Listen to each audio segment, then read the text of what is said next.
Buenos días, bienvenidos de nuevo al canal. Continuamos este bloque de los estados de la materia con la teoría cinético-molecular. Ahora pasaremos a explicar qué es.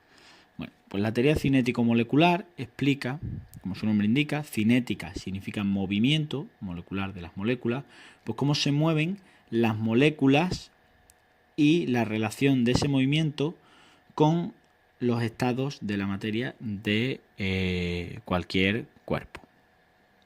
La teoría cinético-molecular la basamos en dos proposiciones que son las que tenéis ahí. La primera es que la materia está compuesta por partículas entre las que existen unas fuerzas de atracción entre ellas o de repulsión, ¿vale? Pero existen fuerzas entre ellas. Y las partículas que componen a la materia siempre están en movimiento, están en continuo movimiento, sea mayor o menor ese movimiento. A mayor temperatura, mayor velocidad de las partículas de un cuerpo material. ¿De acuerdo? Básicamente, la teoría cinético-molecular, en resumidas cuentas, pues estudia ese movimiento de las moléculas de los cuerpos materiales. Y lo que tenemos es que existen fuerzas y que están en movimiento las partículas siempre.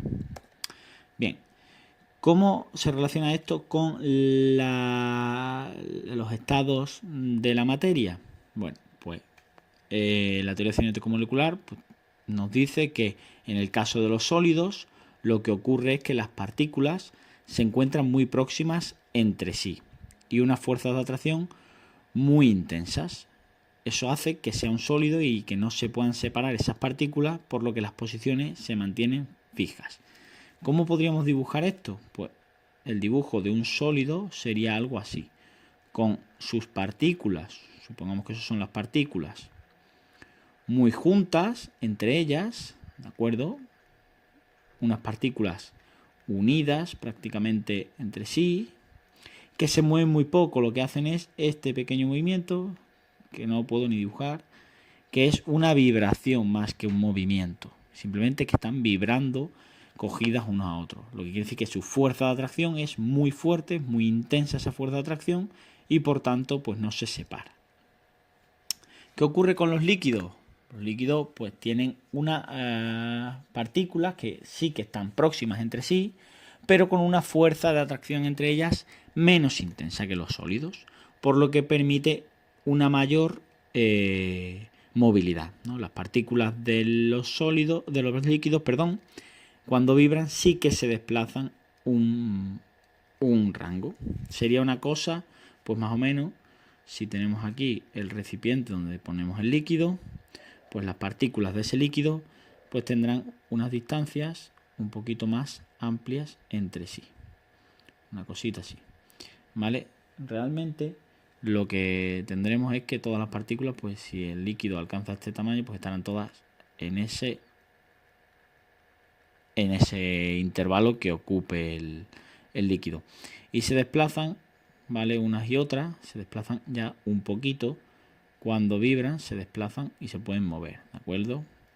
Bien, ¿qué pasa con los gases? Pues en los gases las partículas se encuentran muy separadas entre sí, además con una fuerza de atracción muy débiles, lo que permite que reboten y se desplacen muchísimo en el espacio y tienen una gran libertad de movimiento, se desplazan mucho en el espacio.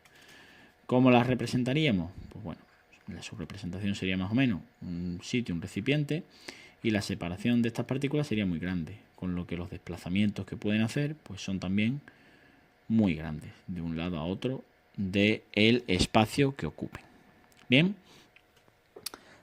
como hablamos de que en los estados de la materia depende de lo unidas que estén las partículas, también podemos decir lo agregadas que estén, hablamos de estados de agregación de la materia, lo que comúnmente se conoce como estados de agregación o estados de la materia, pues el nombre completo sería pues estados de agregación de la materia.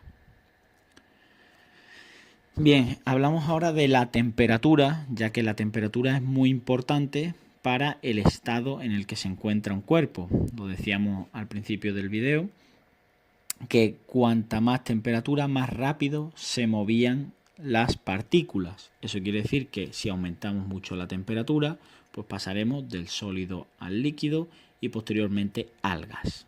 ¿De acuerdo? ¿Qué mide realmente la temperatura? Pues no es más que el movimiento interno de las partículas de una sustancia cualquiera. Normalmente nosotros hablamos de los grados centígrados, grados Celsius.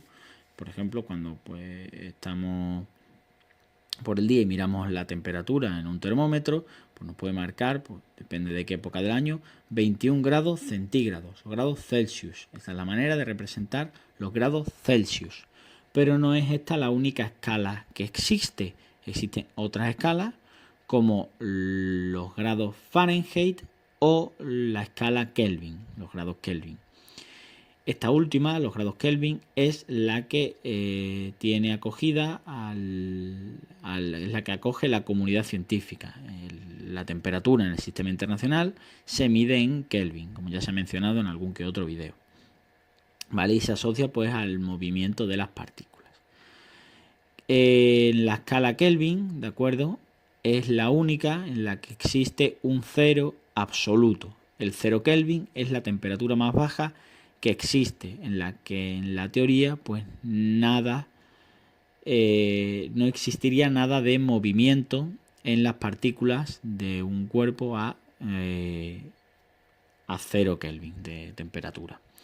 Y además 0 Kelvin representa en la escala grado Celsius, que es la que nosotros más manejamos, menos 273 grados centígrados grados Celsius. ¿De acuerdo? Bueno, por último, pues vamos a aprender a cambiar de unidades de temperatura. Este es el único cambio en el que no aplicamos los factores de conversión que ya se han explicado, ya que aquí no hay multiplicación, sino que se trata de sumar o restar 273, que es la relación entre el 0 Kelvin y los grados centígrados. De esta manera, pues, aplicando estas dos formulitas, podemos llegar a cualquier paso de Kelvin a grados centígrados, que es el que nos interesa a nosotros. Vamos a hacer, por ejemplo, el cambio de 298 kelvines a grados centígrados y alguno por cambiar de grados centígrados, pues por ejemplo 15 grados centígrados lo vamos a pasar a Kelvin. ¿Cómo hacemos estos cambios? Bueno, pues estos cambios son muy sencillos. Si aplicamos la fórmula, son 298 igual a los grados centígrados más 273. Por tanto, ¿qué pasaría? Este más 273 pasa hacia el otro lado restando y me quedaría que 298 menos 273 es igual a los grados centígrados. Por tanto, me quedarían que los grados centígrados en ese caso son, pues si hacemos la operación de cabeza, creo que salen 25 grados centígrados. ¿De acuerdo? Bien, ¿cómo haríamos el otro caso? Pues cuando tenemos temperatura en grados centígrados, simplemente tendré los 15 grados centígrados, que son igual a una temperatura en Kelvin menos 273. De igual modo que pasaba antes, esto que está restando pasará al otro lado sumando y tendremos 15 más 273, que será igual al Kelvin, a una temperatura en Kelvin. Esa temperatura será pues de 288 kelvines. ¿De acuerdo? Bien, pues hasta aquí la explicación esta de la teoría cinético-molecular y de la temperatura y cómo afecta. Espero que más o menos haya quedado claro. Cualquier duda ya sabéis que tenéis la caja de comentarios y nos vemos en el siguiente. Chao.